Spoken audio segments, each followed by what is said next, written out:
Are you concerned about the upcoming election? Which one? Or your Oh, office? mine? Yes. No, I'm not concerned about it. This is not about politics.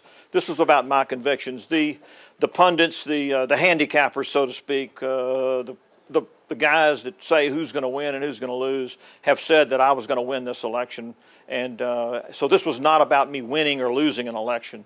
This is about core beliefs. This is about something that I'm convicted about after seeing what's happened, this far, far drift to the left that's occurred in Congress.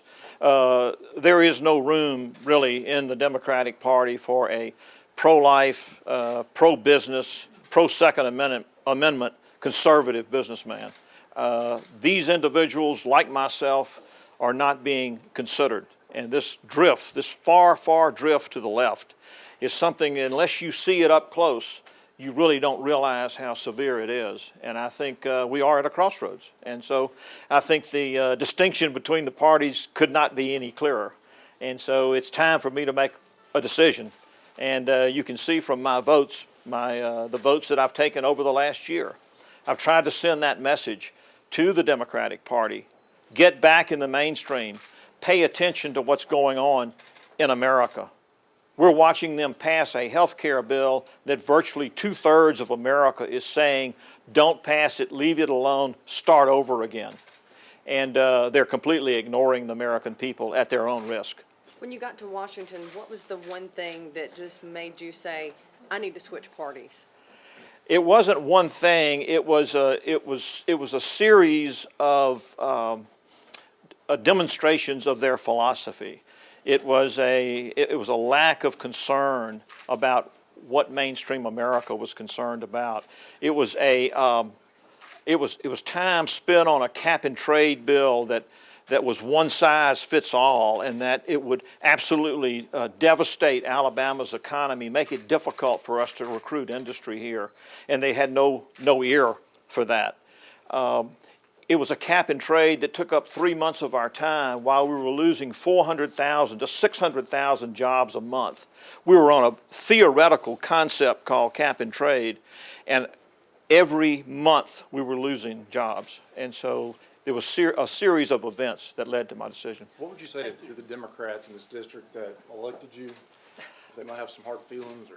I think that that will be the case, but I think the Democrats that elected me, they elected an independent voice, someone who would bring his experience to Congress as an independent businessman, as a physician, who would make decisions for them and their children in the future. And we must remember, we're not Republican Americans, we're not Democratic Americans, we're American Democrats or American Republicans. We need to be Americans first here. And so we need to get back to that. So I'll say to them, I'm going to represent them as hard as I've represented them, and we're going to bring jobs and do what's right for this district. One more thing. Are you concerned about being called a flip-flopper? Not really. I've been called worse. Yeah, so. We've got some email from our newsroom from people in the Democratic Party say they're very disappointed in the choice that you've made. What would you say to them? I would say that that's an expected reaction. I think if they'll give some time to this, they'll see that I will represent both the Democrats and the Republicans very, very well.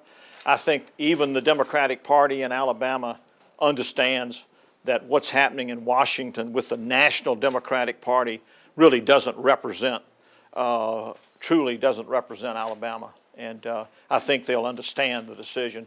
I understand their comment, and I appreciate each and every one of them. Is this the first time that you've ever switched parties or changed your mind about how you feel about politics? No, I think, yes, I think this is the first time I've ever switched parties. It's not the first time I've ever changed my mind about something that's been gone on, but my mind's pretty open, so I might change it, but not about party. You're there in Washington, you get to see what's happening. We here at home don't get to see what's happening. Obviously, there were some things there that you questioned and that obviously changed your mind. Yes, absolutely. The first stimulus bill was a poorly thought out $787 billion with no accountability to it.